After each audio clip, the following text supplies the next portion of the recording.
ఒక కత్తికి రెండు వైపులా పదులు ఉంటే ఎంత పవర్ఫుల్ గా ఉంటుందో ఇప్పుడు నేను చెప్పబోయే బిజినెస్ కూడా అంతే పవర్ఫుల్ గా ఉంటుంది. ఎందుకంటే ఇప్పుడు చెప్పబోయే బిజినెస్ లో ఒకే రా మెటీరియల్ తో మెయిన్ ప్రోడక్ట్ తో పాటు మనం 5-6 రకాల సబ్ ప్రోడక్ట్స్ కూడా తయారు చేసి సేల్ చేసుకోవచ్చు. దీనివల్ల మన ఇన్కమ్ రావాల్సిన దానికన్నా డబుల్ ట్రిపుల్ అవుతుంది అనమాట. ఇంకా మార్కెటింగ్ కూడా చాలా ఈజీ. మన ఇంటి పక్కన మొదలుపెట్టి మన అపార్ట్మెంట్స్, కాలనీ, స్ట్రీట్, ఇంకా grocery shops, super markets, shopping malls ఇలా ఎక్కడైనా సరే సేల్ చేయొచ్చు. అంత డిమాండ్ ఉంటుంది ఈ ప్రోడక్ట్ కి. ఫ్రెండ్స్, మన ఛానల్లో చాలా బిజినెస్ వీడియోస్ చేస్తున్నాం. అందరూ వీడియోస్ చూస్తున్నారు కానీ అలానే వెళ్ళిపోతున్నారు. దయచేసి ఫ్రెండ్స్, మీరు వీడియో చూసిన తర్వాత నచ్చినట్లయితే కంపల్సరీగా లైక్ చేయండి. మీరు లైక్ చేయడం వల్ల ఇటువంటి బిజినెస్ వీడియోస్ చేయడానికి ఒక మంచి సపోర్ట్ అండ్ ఎంకరేజ్మెంట్ దొరుకుతుంది. ఫ్రెండ్స్, మనం తెలుసుకోబోయే బిజినెస్ ప్లాన్ ఏంటి అంటే నెయ్యి, గీ మేకింగ్ బిజినెస్. ఫ్రెండ్స్, నెయ్యి అంటే కొంచెం కాస్ట్లీ ప్రోడక్ట్, ఇంకా ఆరోగ్యానికి మంచిది కూడా. ఇది ఒక హెల్దీ ఫ్యాట్ ప్రోడక్ట్. అందుకోసమే మనకి నార్మల్ స్వీట్స్ కంటే నేతి మిఠాయి కాస్ట్ చాలా చాలా ఎక్కువగా ఉంటుంది, ఇంకా టేస్ట్ గా కూడా ఉంటుంది. మనకి మార్కెట్ లో దొరికే కంపెనీ నెయ్యి కన్నా మన ఇంటి దగ్గర తయారు చేసే కాచుకున్నటువంటి నెయ్యి స్మెల్ గానీ టేస్ట్ గానీ 10 రెట్లు ఎక్కువగా ఉంటుంది. సో మనం కనుక హోమ్ మేడ్ కి బిజినెస్ స్టార్ట్ చేసినట్లయితే మంచి ప్రాఫిట్స్ ఉంటాయి. అయితే ఈ బిజినెస్ ఎలా చేయాలి, ఏమేమి మిషనరీస్ కావాలి, మార్కెటింగ్ ఎలా చేయాలి, ఆ విషయాలు ఇప్పుడు చూద్దాం.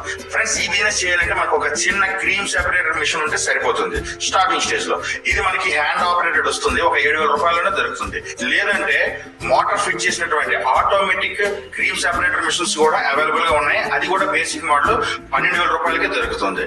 దీని కెపాసిటీ మనకి హోపర్ కెపాసిటీ 8 లీటర్లు ఉంటుంది. గంటకి 60 లీటర్ల వరకు ఇది మిల్క్ ని ప్రాసెస్ చేసి క్రీమ్ ని సెపరేట్ చేస్తుంది అనమాట. ఆ తర్వాత మనకు కావాల్సిన రా మెటీరియల్ మిల్క్. మనం మెయిన్ గా ఈ మిల్క్ ని రైతుల దగ్గర నుండి, డైరీ ఫార్మ్స్ నుండి చాలా తక్కువ ధరకే, అంటే మార్కెట్ రేట్ కంటే తక్కువ ధరకే కొనొచ్చు. ఇంకా ఈ మిల్క్ లో ఉండేటువంటి ఫ్యాట్ పర్సెంటేజ్ ని బట్టి మనం ప్రైస్ చెల్లిస్తాం అనమాట. ఫర్ ఎగ్జాంపుల్, మనకి మిల్క్ లో సాధారణంగా 6% ఫ్యాట్ ఉంటే అది చాలా చాలా ఎక్కువ మంచి క్వాలిటీ మిల్క్ అని అర్థం. దీని ద్వారా మనకి తక్కువ పాలతోటి ఎక్కువ నెయ్యి అనేది తయారవుతుంది. ఇప్పుడు తయారీ విధానం చూద్దాం. ఫ్రెండ్స్, ఇది చాలా సింపుల్ గా ఉంటుంది, పెద్దగా ఏమీ ఉండదు. మనకి మిషన్ ఆన్ చేసిన తర్వాత మిల్క్ ని పైన హోపర్ లో వేయాల్సి ఉంటుంది అనమాట. ఇలా వేసినటువంటి మిల్క్ కింద ఒక మనకి ప్రాసెసర్ యూనిట్ ఉంటుంది అనమాట. ఆ ప్రాసెసింగ్ యూనిట్ లోకి మిల్క్ వెళ్ళిన తర్వాత అది చాలా స్పీడ్ గా రొటేట్ అవుతూ మనకి మిల్క్ అండ్ క్రీమ్ అనేవి సెపరేట్ గా వచ్చేస్తాయి అనమాట.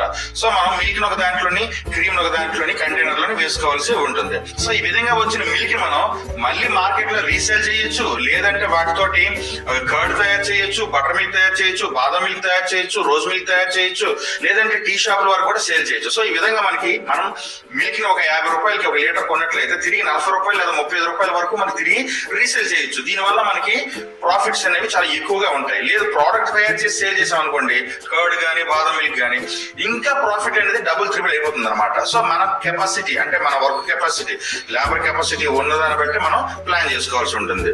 ఆ తర్వాత ఈ మిల్క్ నుండి వచ్చినటువంటి క్రీమ్ ని హీట్ చేయడం ద్వారా మనం నెయ్యి తయారు చేస్తాం అనమాట.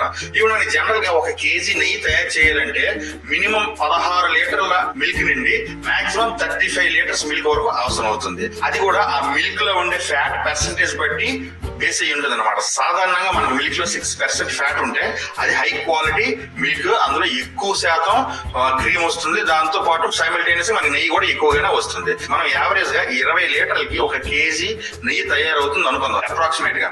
సో మనకి 100 లీటర్స్ మిల్క్ ప్రాసెస్ చేసినట్లయితే మనకి 5 కేజీల నెయ్యి అనేది అవుట్పుట్ వస్తుంది. ఇంకా 100 లీటర్ల పాలు వాడతాం కాబట్టి అందులో 80 లీటర్ల మిల్క్ అనేది మళ్ళీ వస్తుంది అనమాట బయటికి. దీన్ని మనం టోన్డ్ మిల్క్ లేదా డబుల్ టోన్డ్ మిల్క్ అని అంటాం. మనం జనరల్ గా వాడేది toned milk, double toned milk. కొంతమంది క్రీమ్ మిల్క్ కూడా వాడతారు, మార్కెట్ లో దొరికే మిల్క్ అనమాట. సో ఇప్పుడు మార్కెట్ లో 1 కేజీ నెయ్యి 600 నుండి 800 రూపాయల వరకు సేల్ చేస్తున్నారు. అంటే యావరేజ్ గా 1 కేజీ నెయ్యి 700 రూపాయలు అనుకున్నా, మనం 5 కేజీలు తయారు చేస్తాం కాబట్టి మనకి ఈ 3,500 రూపాయలు ప్రాఫిట్ వస్తుంది. ఆ తర్వాత మనకి రిమైనింగ్ వచ్చిన మిల్క్ 80 లీటర్ల మిల్క్ ని మనం 30 రూపాయలు లేదా 40 రూపాయలు సేల్ చేసినట్లయితే మనకి అదొక 4,000 రూపాయలు ప్రాఫిట్ వస్తుంది. సో టోటల్ గా 7,500 రూపాయలు. ఒకవేళ మన మిల్క్ ని డైరెక్ట్ గా రీసేల్ కాకుండా మనం ఏదైనా ప్రోడక్ట్ కర్డ్ గానీ, తర్వాత బటర్ మిల్క్ గానీ, బాదం మిల్క్ గానీ ఇలా తయారు చేసి సేల్ చేసినట్లయితే ఈ ఇన్కమ్ కొంచెం ఎక్కువే ఉంటుంది. అది వేరేగా క్యాలిక్యులేట్ చేసుకోవచ్చు. సో ఈ విధంగా చూసుకుంటే మనకి 7,500 రూపాయలు ప్రాఫిట్ వస్తుంది. కాబట్టి ఇందులో మనకి 100 లీటర్ల మిల్క్ కి 5,000 రూపాయలు ఖర్చు అవుతుంది, అంటే 50 రూపాయలు లెక్క లీటర్. సో మనకి ఇక్కడ 2,500 రూపాయలు ప్రాఫిట్ అనేది మిగులుతుంది. సో పెర్ డే అనమాట. సో మనం డైలీ ఎంత ప్రొడక్షన్ చేస్తే ఎన్ని వందల లీటర్లు ప్రొడక్షన్ చేస్తే అన్ని 2,500 రూపాయలు ప్రాఫిట్ అనేది వస్తుంది అనమాట. సో మనం నెయ్యి అనేది మనం ఎంత తయారు చేసి పెట్టుకున్నా ప్రాబ్లం లేదు, ఎందుకంటే అది ఎప్పటికీ పాడవదు, క్వాలిటీగానే ఉంటుంది, దానికి ఎటువంటి డిస్టర్బెన్స్ ఉండదు అనమాట. సో మనం ఈ నెయ్యిని మనం తయారైన తర్వాత చిన్న చిన్న పెట్ బాటిల్స్ లో కానీ ప్యాకింగ్స్ రూపంలో కానీ తయారు చేసుకుని మార్కెట్ కి సేల్ చేయొచ్చు. లేదంటే మన చుట్టుపక్కల మన వీధిలోని అపార్ట్మెంట్స్ లో కూడా సేల్ చేయొచ్చు. ఎందుకంటే ఆ నెయ్యి యొక్క స్మెల్ కానీ క్వాలిటీ కానీ టేస్ట్ కానీ అంత బాగుంటుంది కాబట్టి కస్టమర్స్ మనకి ముందు కూడా ఆర్డర్స్ ఇచ్చి మరి మన దగ్గర తీసుకుని వెళ్తారు. లేదా స్వీట్ షాప్స్ మనం సేల్ చేయొచ్చు, ఎందుకంటే నేతి మిఠాయి తయారు చేసే స్వీట్ షాప్స్ ఉంటే వాళ్ళకి సేల్ చేయొచ్చు. లేదా సూపర్ మార్కెట్స్ కి కిరాణా స్టోర్స్ కి ఎక్కడైనా సరే మనం చాలా ఈజీగా సేల్ చేయొచ్చు అనమాట. సో ఫ్రెండ్స్ చూసారు కదా ఈ కీ మేకింగ్